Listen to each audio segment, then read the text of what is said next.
Hello all and welcome to the Modern Teacher. AP High Court Notification 2025 for District and Subordinate Courts results ఎప్పుడు వస్తాయి? Results విషయం పక్కకు పెట్టండి. Present ఇప్పుడు high court ఈ రిజల్ట్స్ మీద స్టే ఇచ్చింది అని చెప్పి యూట్యూబ్లో నాకు చాలా వీడియోస్ కనిపించాయి. ఇప్పుడు ఒక రిట్ పిటిషన్ పెండింగ్ ఉంది అండ్ ఆ రిట్ పిటిషన్ క్లియర్ అయితే తప్ప మీకు రిజల్ట్స్ రావు అని చెప్పి యూట్యూబ్లో చెప్పేస్తున్నారు. సో హైకోర్టు వాళ్ళు అసలు ఏం చెప్పారు అండ్ యూట్యూబర్స్ వీళ్ళు దీన్ని ఎలా అర్థం చేసుకున్నాడు అండ్ ఈ రిజల్ట్స్ మీద ఎటువంటి ఎఫెక్ట్ ఉంటుందో మనం ఈ వీడియోలో చూద్దాం. అయితే ఫస్ట్ ఈ వీడియోలోకి ఎంటర్ అవ్వడానికన్నా ముందు మీకు ఒక కంప్లీట్ క్లారిటీ తోటి ఒక ఫస్ట్ విషయం చెప్తాను. ఏంటంటే ఈ రిజల్ట్స్ మీద ఏపీ హైకోర్ట్ ఎటువంటి స్టే ఇవ్వలేదు. ఓకే, ఇది గుర్తుపెట్టుకోండి.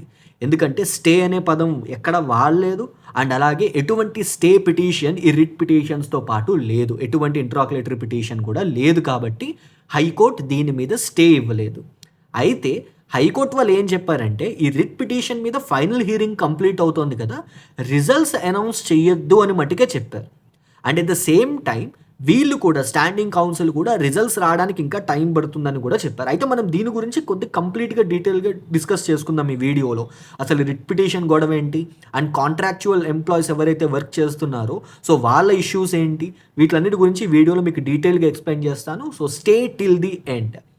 So before entering in to the video here is a small announcement. ఏంటంటే the modern teacher general studies course. ఇప్పుడు మీరు ఒక్కొక్క కాంపిటేటివ్ ఎగ్జామ్కి ఒక్కొక్క సపరేట్ జనరల్ స్టడీస్ కోర్స్ కొనాల్సిన అవసరం లేదు. మీరు ఏపీఎస్సి గ్రూప్స్కి ప్రిపేర్ అవుతున్నా, TSPSC groups, SI constable, RRB NTPC, SSC CGL, CHSL, ఏ కాంపిటేటివ్ ఎగ్జామ్కి ప్రిపేర్ అవుతున్నా మీకు ఉండే కామన్ సబ్జెక్ట్స్ ఏంటి? Indian polity, geography, India and world, Indian history, economy, science and technology, environment and current affairs. And వీటన్నిటికీ సంబంధించి ఒక సింగిల్ కోర్స్లో మీకు ఈ కంప్లీట్ టాపిక్స్ అన్నిటిని కూడా ప్రొవైడ్ చేస్తున్నాం through this general studies course. And దీని fee, just think of this thing, APSC group 1 fees మీరు బయట ఏ ఆన్లైన్ ఇన్స్టిట్యూట్ తీసుకున్నా కానీ the bare minimum is 12,000 to 15,000. But అది కూడా మీకు ఎలా అంటే ఆ ఎగ్జామ్ కంప్లీట్ అయ్యే వరకు లేదా ఒక 6 months పాటో ఒక 1 year పాటో ఉంటుంది.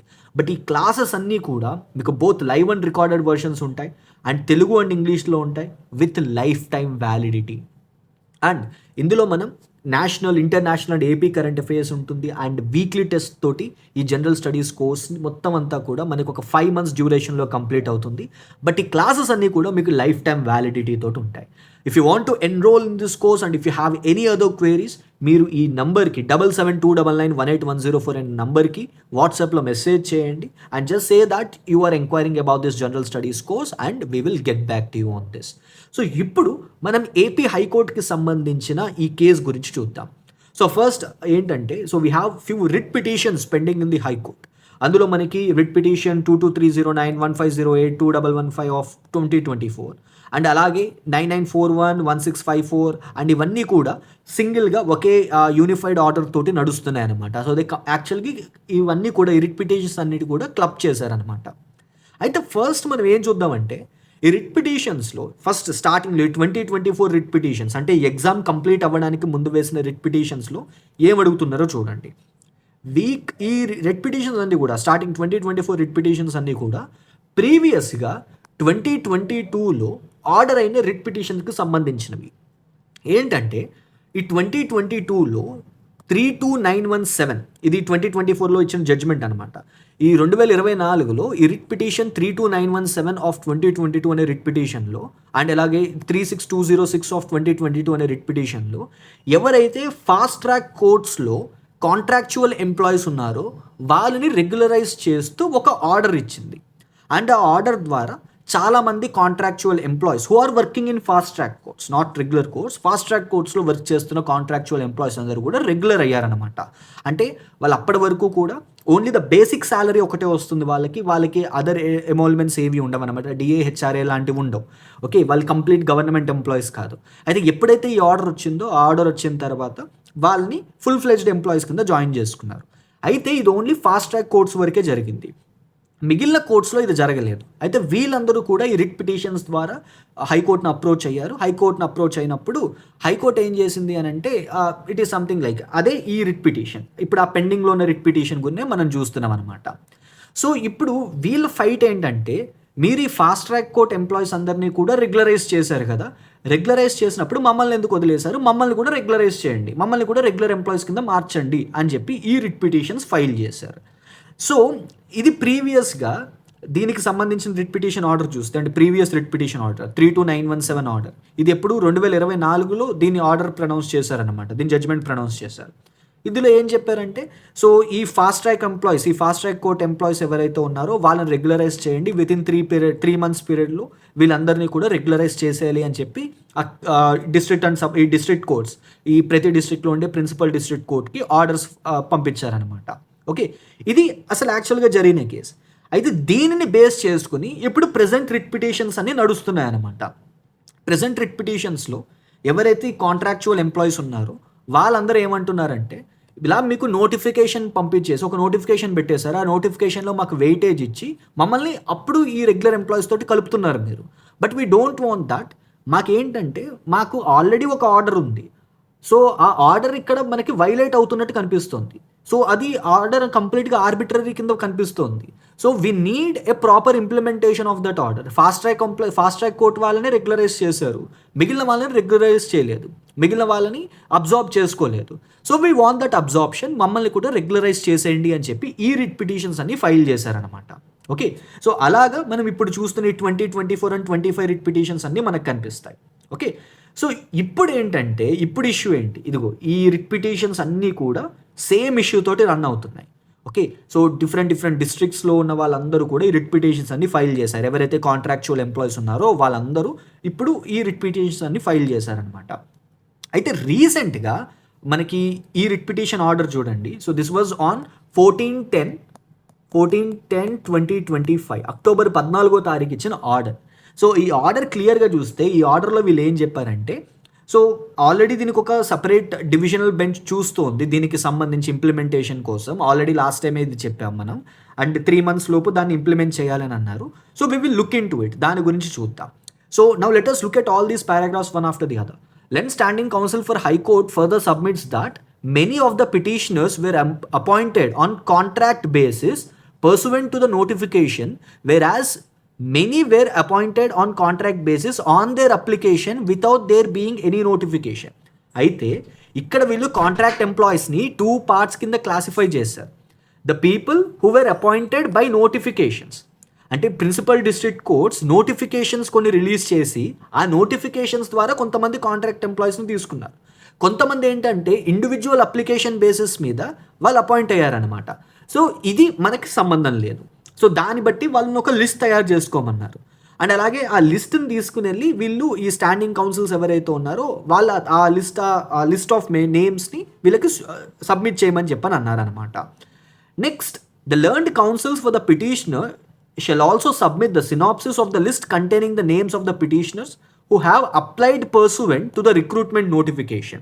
ఇప్పుడు ప్రెజెంట్ ఉన్న రిక్రూట్మెంట్ నోటిఫికేషన్కి అప్లై చేసిన వాళ్ళ నేమ్స్ కూడా ఇవ్వండి. The names of the petitioners who did not apply, అలాగే అప్లై చేయని వాళ్ళ నేమ్స్ కూడా ఇవ్వండి. And also the names of the petitioners who have applied and appeared in the return exam. ఈ రిటర్న్ ఎగ్జామ్లో అప్లై చేసి వీళ్ళు దాని గురించి, అంటే అసలు వీళ్ళు ఎందుకు రిట్ పిటిషన్ ఇంకా కంటిన్యూ చేస్తున్నారు, ఈ రిట్ పిటిషన్ వీళ్ళు జస్ట్ డ్రాగ్ ఆన్ చేయడానికి చేస్తున్నారా, లేకపోతే అసలు వీళ్ళ మెయిన్ అజెండా ఏంటి అనేది మనకి నెక్స్ట్ హీరింగ్ డేట్లో తెలిసిపోవాలి. ఇది నవంబర్ 4వ తారీఖు వాయిదా వేశారనమాట యాక్చువల్గా. సో ఇప్పుడు దీంట్లో ఇంకా కంటిన్యూవేషన్ ఉంది. సో ఈ రిటర్న్ ఎగ్జామ్ ఈ మొత్తం వీటిలన్నిటికీ సంబంధించి వీళ్ళు కంప్లీట్గా ఈ ఇన్ఫర్మేషన్ ప్రొవైడ్ చేయమని చెప్పి ఈ స్టాండింగ్ కౌన్సిల్స్కి చెప్పారు. నెక్స్ట్ ఇంకొకటి ఏం చెప్పారంటే, ఈ స్టాండింగ్ కౌన్సిల్స్ హైకోర్టుకి సబ్మిట్ చేశారనమాట. ఆల్రెడీ రిటర్న్ ఎగ్జామ్స్ అనేవి కంప్లీట్ అయిపోయాయి. సో కానీ ఇంకా రిజల్ట్స్ అనేవి టైం పడుతుంది, ఇంకా రిజల్ట్స్ డిక్లేర్ చేయలేదు. సో అప్పుడు హైకోర్టు ఏం చెప్పిందంటే, ఇంకా రిజల్ట్స్ డిక్లేర్ చేయలేదు, ఇప్పుడు ఇంకా ఈ కేసు ఈ రిట్ పిటిషన్స్ అన్ని పెండింగ్లో ఉన్నాయి, ఫైనల్ హీరింగ్ రన్ అవుతోంది, కాబట్టి ఈ ఫైనల్ హీరింగ్ కంప్లీట్ అయ్యే వరకు రిజల్ట్స్ని డిక్లేర్ చేయొద్దు. The result of the written examination shall not be declared, అంతే తప్ప ఎక్కడ కూడా స్టే అనే పదాన్ని యూజ్ చేయలేదు. అండ్ ఇక్కడ వీళ్ళు ఫైల్ చేసిన ఏ ఇంట్రాక్యులేటరీ అప్లికేషన్ కూడా స్టే పిటిషన్ కాదు. So this is not stay, దీనిని స్టే అనరు. జస్ట్ ఏంటంటే వెంటనే ఇవ్వద్దు, రిజల్ట్స్ ఇవ్వద్దు అని మట్టుకే చెప్పారు. This is not stay, remember this thing. Stay is a very very hard word. Stay అనేది చాలా హార్డ్ వర్డ్. ఇక్కడ స్టే అనే వర్డ్ని యూజ్ చేయలేదు ఎక్కడ కూడా. అయితే ఈ మ్యాటర్ యాక్చువల్గా నవంబర్ 4వ తారీఖున పోస్ట్ అయి ఉంది. ఆ రోజు దీనికి సంబంధించిన హీరింగ్ జరగాలి. కానీ మనం ఒక్కసారి హైకోర్టు ఈ కోర్ట్స్ వెబ్సైట్ చూస్తే అక్కడ మనకి ఏం కనిపిస్తోంది, 4/11/2025 this particular case it not reached the bench. ఇది బెంచ్ వరకు వెళ్ళలేదు అనమాట, హీరింగ్ జరగలేదు దీనికి. అయితే ఇప్పుడు మరి దీని హీరింగ్ ఎప్పుడు ఉంటుంది అనే దాని మీద మనం హైకోర్టు వెబ్సైట్ చూస్తే మనకి క్లారిటీ లేదు. అక్కడ వాళ్ళు ఇంకా నెక్స్ట్ హీరింగ్ డేట్ని అప్డేట్ చేయలేదు. సో మోస్ట్ ప్రాబబ్లీ దీని హీరింగ్ 17/11/2025 ఉండొచ్చు అని అంటున్నారు. సో 17/11/2025 దీని హీరింగ్ ఉండొచ్చు అని అంటున్నారు. So this is the thing, నేను ఈ వీడియో చేయడానికి మెయిన్ ఆబ్జెక్టివ్ ఏంటి అని అంటే, ఇక్కడ హైకోర్టు స్టే ఇవ్వలేదు రిజల్ట్స్కి సంబంధించి. అండ్ ఈ రిజల్ట్స్ ఇప్పుడు ఈ రిట్ పిటిషన్స్ ఎందుకు ఫైల్ చేశారు, ఇప్పుడు ఫైల్ చేసిన వాళ్ళు నిజంగా ఎగ్జామ్స్ రాసారా లేదా, సో వాళ్ళు రాసే ఉద్దేశం ఉందా, వాళ్ళు నిజంగా అబ్జార్ప్షన్ గురించి మాట్లాడుతున్నారా లేదా అని చెప్పి ఎవరైతే రిట్ పిటిషన్స్ ఫైల్ చేశారో వాళ్ళ గురించి మనకి నెక్స్ట్ అడ్జర్న్మెంట్లో ఈ 17/11 ఒకవేళ హీరింగ్ జరిగితే ఆ రోజున లిస్ట్ వస్తే మనకి తెలిసిపోతుంది. అండ్ దీని మీద ఈ పర్టికులర్ పిటిషన్స్ మీద రిజల్ట్స్కి ఎటువంటి ఎఫెక్ట్ కూడా ఉండదు అనే చెప్తున్నాను నేను. ఎందుకంటే ఇప్పటి వరకు రిజల్ట్స్ డిలే అవుతోంది, మొత్తం అంతా కూడా అడ్మినిస్ట్రేటివ్ డిలే తప్ప it is not because of the high court orders. So high court ఎక్కడా కూడా రిజల్ట్స్ ఆపేయండి అని చెప్పలేదు. సో ఇక్కడ మీరు మళ్ళీ ఇంకొకసారి నేను ఇది చూపిస్తున్నాను. ఇక్కడ ఏంటంటే రిజల్ట్స్ విల్ టేక్ టైమ్ అని చెప్పి స్టాండింగ్ కౌన్సిల్సే చెప్తున్నాయి. Okay, standing councils will get all the information from the recruitment cell. Recruitment register గారి దగ్గర నుంచి వాళ్ళకి ఇన్ఫర్మేషన్ వస్తుంది కాబట్టి వాళ్ళు అలా చెప్తారనమాట. సో రిజల్ట్స్కి ఇంకా టైం పడుతుంది. So this is in the month of October. దాని తర్వాత మనకి కీ అది కూడా రిలీజ్ చేశారు.